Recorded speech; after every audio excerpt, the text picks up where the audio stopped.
को स्वतंत्र क्षेत्र के रूप में मान्यता देने के बाद में चीन की क्या प्रतिक्रियाएं यूक्रेन के साथ आई है। और चीन की प्रतिक्रियाओं के संबंध में अगर हम देखें तो ये द्विपक्षीय संबंध समझौता है, दोनों के बीच में क्या समझौता हो रहा है, भारत के हितों की नीतियां और राजनीतिक प्रभाव क्या पड़ेगा, यूक्रेन के पड़ोसी देश, यूक्रेन पर संकट, रूस और डोनास्क और ल्यूहांस्क जो दो नए राज्य बनाए हैं उनके ऊपर चीन की क्या प्रतिक्रियाएं रही है। तो ये सभी संबंध हम देखेंगे आज के विषय में। पश्चिम में रूस और चीन की दूरी को यूक्रेन में मास्को के हालिया कदमों को प्रोत्साहित करने और यह सुनिश्चित करने के लिए दोषी ठहराया है कि ये पश्चिमी प्रतिबंधों के सामने पूरी तरह से अलग थलग नहीं होगा। बीजिंग ने अपनी प्रतिक्रिया में खुद को कड़ा कड़ा पाया है और अब तक की रूस की कार्रवाइयों का यहाँ पर समर्थन करना बंद कर दिया है। मतलब रूस की कार्रवाई जो भी हो रही है उसके ऊपर अपना संबंध को पीछे की ओर बता रहा है। पर नव गतिविधियां क्या है, रूस के एफएम ने रूस और चीन के बीच में मौजूदा संबंधों को अपने पूरे इतिहास में सबसे अच्छा बताया है। इसके पीछे सबसे बड़ा कारण यह है कि अमेरिका और उनके सहयोगियों के साथ में साझा कनेक्शन है। यह उनकी बढ़ती सैन्य निकटता के साथ साथ उनके दोस्ताना व्यवहार को भी परिलक्षित हुआ है। 2014 से रूस में S-400 मिसाइल जो प्रणाली है उसका पहला खरीदार बना था। इसके संयुक्त अभ्यास का दायरा भी बड़ा है। बड़े पैमाने पर चीन की ऊर्जा आयात एवं संचय वाणिज्य व्यवसाय में 35% की वृद्धि हुई है। चीन लगातार 12 वर्षों से रूस का सबसे बड़ा व्यापारिक भागीदार रहा है। रूस के कुल विदेशी व्यापार में लगभग 20% का हिस्सा चाइना का रूस के साथ में है और चाइना का व्यापार 2% का हिस्सा रूस का है। और चाइना का कुल व्यापार में 2% हिस्सा रूस का है। भारत का भी एक बड़ा हिस्सा यहाँ पर चाइना के व्यापार में है। यूक्रेन संकट के बीच चीन के वित्त मंत्री ने कहा कि सभी देशों को संप्रभुता, स्वतंत्र और क्षेत्रीय अखंडता का सम्मान और सुरक्षा की जानी चाहिए। ये बात यहाँ पर चीन के द्वारा कही। यूक्रेन में संकट पर चीन का क्या प्रतिक्रिया है? गहरे व्यापारिक संबंधों के कारण चीन अस्थिरता नहीं चाहता है। चीन वित्त मंत्री ने मौजूदा संकट के लिए पसंदीदा समाधान की रूपरेखा तैयार की है, जो एक कूटनीतिक समाधान और मिन्स्क समझौते की वापसी थी। लेकिन रूसी राष्ट्रपति द्वारा दो विद्रोही नियंत्रित क्षेत्रों में सैनिकों को आदेश देने और डोनेस्टस और लुहांस्क के लोगों के गणराज्यों को मान्यता देने का निर्णय के बाद ये समझौता टूट गया। इस चीन के सीमित प्रभाव को दिखाया गया है। भारत शेष विश्व के लिए क्या निहितार्थ है? चीन ने दोहराया कि वह नाटो पर रूस की चिंताओं के प्रति सहानुभूति रखता है, जो हिंद प्रशांत में अमेरिका के सहयोगियों के अपने विरोध को दर्शाता है। चीनी रणनीतिकारों ने बताया कि बार बार क्वाड को एशियाई नाटो कहा गया है। ये एक ऐसा लेबल है जिसे सदस्य अस्वीकार करते हैं। रूस पर पश्चिमी प्रतिबंधों की संभावना पर चीन और रूस के बीच ऊर्जा, व्यापार, वित्त और विमान प्रौद्योगिकी पर घनिष्ठ सहयोग और अधिक महत्वपूर्ण है। चीन से लगातार समर्थन के कारण यूएसए व अन्य पश्चिमी विकसित देशों द्वारा लगाए गए प्रतिबंधों के वर्षों के बाद रूसी अर्थव्यवस्था में तेजी से लचीला हो गई है। भारतीय अर्थव्यवस्था पर तेल की ऊंची कीमतों पर प्रभाव। ब्रेंट क्रूड की कीमतें $96.7 प्रति बैरल पहुंच गई है, जो सितंबर 2014 के बाद का उच्चतम स्तर है। यूक्रेन में अलगाववादी क्षेत्रों में डोनेट्स्क और लुहांस्क में रूस द्वारा सैनिकों की तैनाती के बाद इसका पालन किया गया, जबकि पश्चिम ने इसे अंतर्राष्ट्रीय कानून का घोर उल्लंघन करार दिया है। बढ़ते वैश्विक तनाव और यूक्रेन में आक्रमण के खतरे के कारण तेल की कीमतों में उछाल आया है। शेयर बाजारों में गिरावट आ गई है।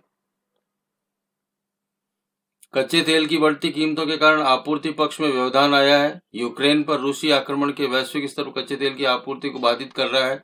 अमेरिका और यूरोप द्वारा प्रतिबंध लगा सकता है। दुनिया के दूसरे सबसे बड़े तेल उत्पादक और रूस और यूक्रेन के बीच तनाव के कारण तेल की कीमतों में वृद्धि हुई है। मांग और आपूर्ति में असंतुलन पैदा हो गया है। ओमाइक्रॉन लहर के थमने के बाद, विश्व व्यवस्थित अर्थव्यवस्था के खुलने और सामान्य होने के बाद मांग और आपूर्ति के बीच बढ़ते असंतुलन में वैश्विक स्तर की कीमतों में वृद्धि हो रही है।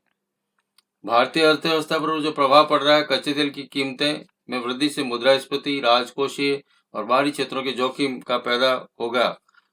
WPI कच्चे तेल संबंधित उत्पादों में WPI टोकरी में 9% से अधिक की प्रत्यक्ष हिस्सेदारी है, जबकि कच्चे तेल में 10% की वृद्धि से WPI मुद्रास्फीति का लगभग 0.9% में वृद्धि होगी। WPI के आधारभूत पूर्वानुमान FY22 के लिए 11.5 और 12% के बीच यानी FY23 में 6% है, जो कच्चे तेल की कीमतें वृद्धि के कारण लगभग 0.9 से 1% तक बढ़ सकती है। फाइनेंशियल ईयर 2022 के अंदर यहाँ पर 11.5 से 12% होने की संभावनाएं बताई गई है। साथ ही साथ में फाइनेंशियल ईयर 22-23 जो अगला वर्ष आएगा, अगला साल के अंदर 6% और यहाँ पर कच्चे तेल की कीमतों में वृद्धि की यहाँ पर अनुमान जताया जा रहा है WPI के द्वारा।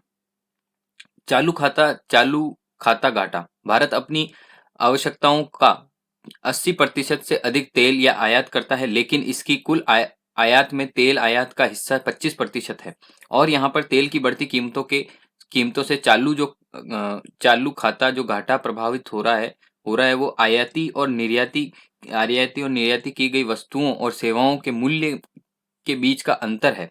यहाँ पर अगर आयात बिल कहा जाए तो आयात बिल वित्तीय वर्ष 2022 के अंदर भारत का कुल आयात बिल तेल के आयात का हिस्सा बढ़कर 25.8% हो चुका है, जो अप्रैल से दिसंबर 2021 को हो गया था, क्योंकि तेल की कीमतें उस दरमियान ओमाइक्रॉन वायरस आया था तो वहां पर बढ़ती हुई नजर आ रही थी। 2021 के अंदर तेल के प्रभाव जो थे, कीमतें तेजी से बढ़ रही थी, आयात में वृद्धि की संभावनाएं थी। इस असर पर भारत का बड़ा ही स्थिति विकट रही थी और भारत की मूल्यह्रास हुआ था, भारतीय मुद्रा का मूल्यह्रास हुआ, क्योंकि तेल की कीमतों में 10 ट्रिलियन की बढ़ोतरी से भारत की CAD में यहाँ पर 15 अरब डॉलर से यहाँ पर घाटा जो था वो 4% की वृद्धि हो गई थी। इसका रुपए का नकारात्मक प्रभाव पड़ा, यानी रुपए का अवमूल्यन CBD बिल सब्सिडी बिल जो था, कच्चे तेल की कीमतों पर वृद्धि की गई। LPG और केरोसिन पर सब्सिडी बढ़ाने की उम्मीदें हैं, जिससे सब्सिडी बिल में वृद्धि होगी। तो यहाँ पर हमने ये सारा प्रभाव देखा कि उपभोक्ताओं पर क्या प्रभाव पड़ेगा अगर युद्ध और ज्यादा स्थिति में। हालांकि अभी वर्तमान न्यूज जो हमने देखी थी तो वहां पर व्लादिमीर पुतिन द्वारा युद्ध की घोषणा कर दी गई थी और अपना एक प्रभाव डाल दिया गया है मीडिया के आउटलेट्स के अकॉर्डिंग, जब तक हम ये रिपोर्ट तैयार कर रहे थे। उपभोक्ताकर्ताओं का प्रभाव क्या पड़ेगा, तो पेट्रोल डीजल के ऊपर कीमतों पर प्रभाव पड़ेगा। वैश्विक स्तर पर कच्चे तेल की कीमतें उच्च कीमतों का परिणाम स्वरूप उपभोक्ताओं के लिए ईंधन की कीमतें और ज्यादा बढ़ेगी आने वाले समय में। निवेशकों और धारकों को बाजार पर क्या प्रभाव पड़ेगा, तो FPI जो है विदेशी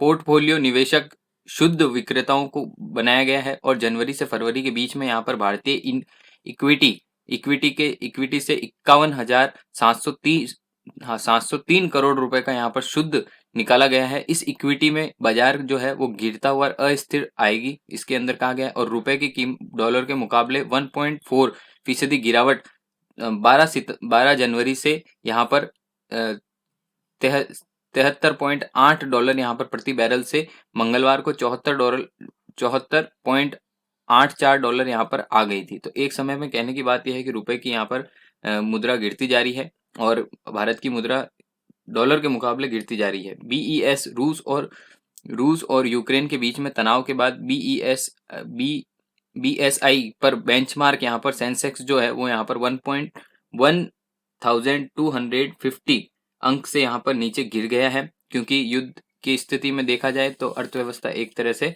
यहाँ पर प्रभावित होती है। फंड मैनेजरों के अनुसार यहाँ पर भू राजस्वों की चिंता को लेकर निकट भविष्य में बाजार के उतार चढ़ाव को यहाँ पर संभावनाएं है। ये हमने यहाँ पर देखा कि चीन का प्रभाव किस तरह से